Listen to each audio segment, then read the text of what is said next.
দেশে ফিরে বিচারের মুখোমুখি হতে প্রস্তুত শেখ হাসিনা। ছাত্র জনতার গণ আন্দোলনের পদত্যাগ করে দেশ ছাড়েন সাবেক প্রধানমন্ত্রী শেখ হাসিনা। বর্তমানে তিনি ভারতে অবস্থান করছেন।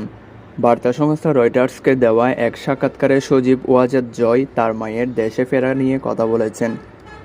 যুক্তরাষ্ট্রের ওয়াশিংটন ডিসি থেকে বার্তা সংস্থা রয়টার্সকে সাক্ষাৎকার দেন। বুধবার 25শে সেপ্টেম্বর তার এই সাক্ষাৎকার প্রকাশিত হয়েছে। সাক্ষাৎকারে শেখ হাসিনা কবে দেশে ফিরতে পারেন জানতে চাইলে তিনি উত্তর দেন, এটি তার উপর নির্ভর করবে। তিনি দেশে ফিরে বিচারের মুখোমুখি হওয়ার জন্য প্রস্তুত। জয় বলেন, এই মুহূর্তে আমি আমার দলের লোকদের নিরাপদ রাখতে চাই। তাই আমি দলের নেতাকর্মীদের উপর চালানো নৃশংসতা সম্পর্কে আন্তর্জাতিক সচেতনতা বাড়াতে চাই।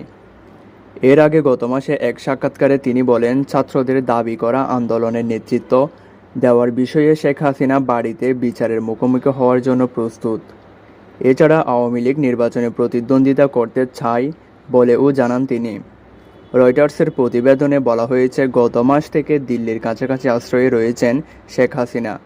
এ সময় আওয়ামী লীগের অনেক সিনিয়র নেতাকে আন্দোলনে 1000-এর বেশি নিহতের ঘটনায় সম্পৃক্ততার অভিযোগে গ্রেপ্তার করা হয়েছে।